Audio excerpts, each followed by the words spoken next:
What is up, you guys? Wow, that was an incredibly disappointing performance for the University of Hawaii men's basketball team at what was their final game against CSUN for the proverbial future. And it was at CSUN's Dome, formerly called the Matadors, Premier Credit Union Center, I believe is what it's called now. And unfortunately, UH came out the losers in that one by a long shot, 84-60. And I'll tell you this, we only had one guy crack double digits for the University of Hawaii. That was Isaac Finlinson. He had 13, but you can't fault the team for not trying because they certainly did try. They were just put in an immediate hole and they just couldn't recover. But that doesn't mean that nobody else on the team showed up mentally. Just one guy cracking double digits.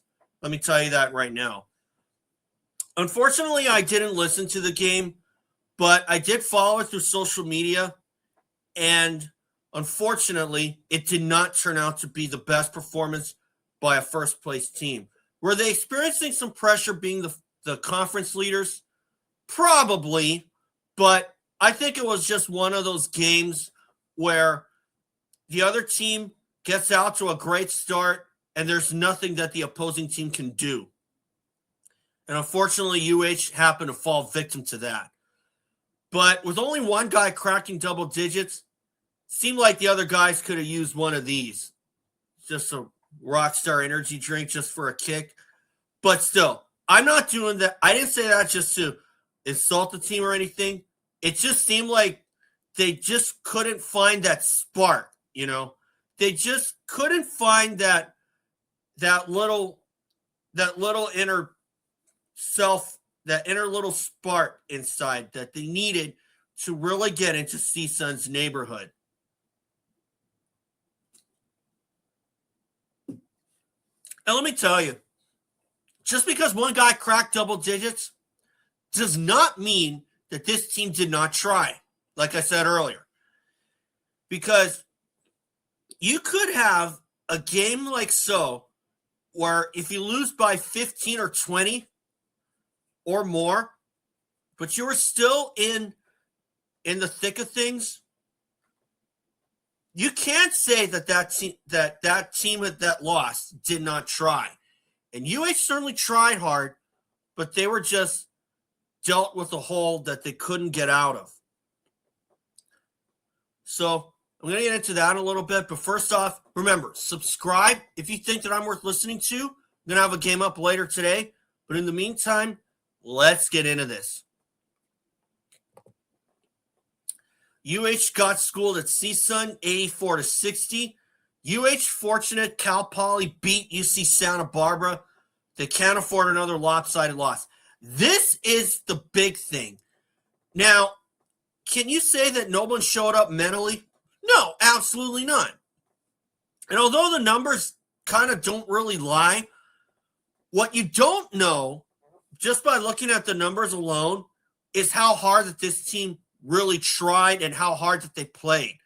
But after the first half, Larry Hughes II for CSUN led everybody with a whopping 22 points after the first half. He was held to only 5 in the second half, which was a good thing. But unfortunately, as far as competing for the win is concerned, it didn't do much for the University of Hawaii, which made this a lopsided loss for them. And who led UH at halftime in terms of scoring? Isaac Johnson, and he had only 7. But UH was down double digits by the end of the first half, and although they tried to get something started with scoring the first 5 points, CSUN just outworked them with a 20-5 run. And that's unfortunate too, because I really think that UH could very well have won that game had they had some guys kind of showed up mentally. But at the same time, I think everybody did. But it was just one of those games where the other team just gets out to a big lead and there's just nothing they can do. And unfortunately for CSUN, unfortunately for us, CSUN got one back because we beat them big when they came here. and that was by 21 points, and then they ended up beating us by 24. We can't afford another game like that because at this point in the season, it's coming down to the end. The Big West tournament is right around the corner, and I have a feeling that UH has just about locked up a seat in the tournament because at this point, they're tied for the conference lead with UC Irvine, and they got fortunate when Cal Poly beat Santa Barbara. But how many more times is UH going to luck out from other conference opponents beating each other? Because at this point in the season, you can't afford to be banking on things like that. If it happens, great. If it doesn't, then, oh well, you got to find something. But last season anyway, we got lucky a couple times, but it seemed like towards the end, any breakthrough we were looking for to come our way just didn't come. And as a result, UH ended up losing a lot of games that they really should have won. And as a result, they didn't qualify for the Big West tournament. I don't think that's going to happen this season because we've got good players like Isaac Johnson and Isaac Finlinson, Hunter Erickson, and Aaron Hunkin-Clater to a point until it was revealed that he was out for the proverbial future. In fact, he's out for the season with what was deemed a turf toe injury. Now, could UH have used Aaron's services? Absolutely. They could very well have used his services. Would it have been a win? I don't know. It may have been close. It would very much have been closer because Aaron is a guy that can handle the point really well. And I'm not saying we would have beaten Santa or CSUN badly if Aaron Hunkin-Clater were out there, but I do think that the game would have been much closer. And I'm sure some other people would agree as well. But this is the kind of games you cannot afford to have, especially at this point in the season. There's only 4 more home games, and at this point, UH is currently 10-4. Okay? You cannot afford another lopsided loss at this point in the season because as far as momentum for the Big West tournament is concerned, you have to take as much as you can into the tourney because anything can happen. We saw what happened 2 seasons ago when Long Beach State won the Big West tournament, and unfortunately they didn't fare as well after that. And last year we didn't qualify for the tourney, and UC Irvine went on an incredible run themselves, only to lose in the final seconds off a Miles Che missed layup. So as far as Hawaii's concerned, I think they'll make the tournament if they play well against Cal Poly because that's the next one. And this is a big week for the University of Hawaii because the UC Santa Barbara game, former UH great Anthony Carter is in town, and his jersey will be retired at halftime in the Santa Barbara game. And for those of you who don't know Anthony Carter, he was one of the greats at the University of Hawaii, and as a result, UH had 12 sellouts.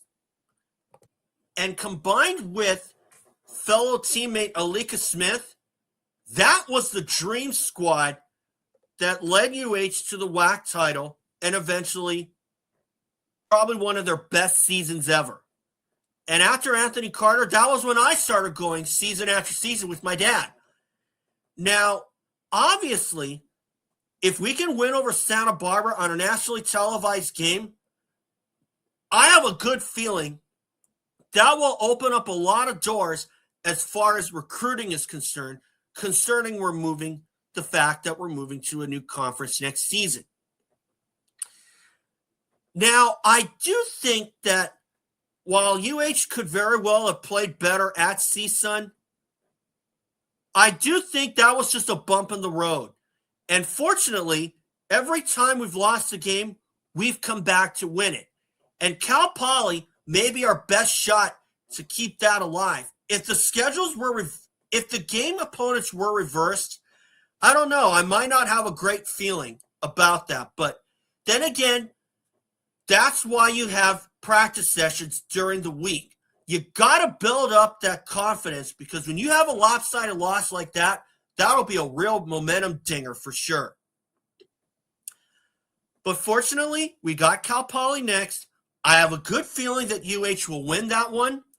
Are they going to win it lopsided? I don't know. Probably. You like to say yes, but then again, Cal Poly, you cannot take them lightly. You cannot take any of your conference opponents lightly. And fortunately, we were able to beat them at their place. So what's to say that we won't beat them when Cal Poly comes here? Because I have a good feeling that UH will beat them. Now, as far as favorites are concerned, I probably would put UH as 7-point favorites at least. But then again, we have seen stranger things happen. I do think that because we're on home court, we will easily handle Cal Poly. And I really hope that UH will prove me right and come back with a vengeance after that loss at CSUN. And they need to, because it's the home stretch of the season. There's only 4 home games left, and you need to take a lot of momentum into the Big West tournament. You can't afford any lopsided losses like that anymore. But at the same time, it's also back to the drawing board as far as winning both games on the road is concerned, a road sweep. And do I think UH is going to get that? I sure hope so. They're running out of chances too. And while a road sweep would certainly do us good in the momentum department as well as the standings, we've got to get one before this season is over. If we don't, I think it's honest. I think, honest to goodness truth, it's just been one of those seasons where we're great at home and we're kind of half and half on the road. Like one game we're there, one game we're not. Now, this team isn't as special as the 2016 team, but still, it's pretty close. I do think that we could do great things, and we are doing great things. But we can do even better things if everybody shows up mentally and doesn't run into hesitancy and play terribly. Now, did UH play terribly at CSUN?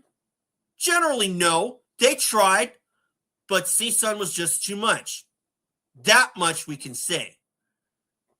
Just like I said earlier, just because one guy on UH cracked double digits to lead the team while about 4 other guys did, that doesn't mean UH didn't try, because they sure as hell did. You cannot measure up a team's effort like that, because they could play really hard and not have a guy crack double digits. Just like, case in point, 3 seasons ago at Cal State Fullerton in 2022, we were able to beat them and get our season back on track at home. And as a result, nobody on Cal State Fullerton broke double digits in that game. In fact, only 2 guys led Fullerton with just 9 points. And that was a big momentum booster for sure. If we can get a momentum booster like that against Cal Poly, I think that UH will just about put their season back on track, and they will come away with some key wins. But we'll see what happens, and that's where I'll leave it. So anyway, guys, that's all for today. And remember, subscribe. We play against Cal Poly next tonight, Thursday, and I'll see you all after a recap from there. So go Bows. Thanks, guys. Subscribe. Go Bows. See y'all soon.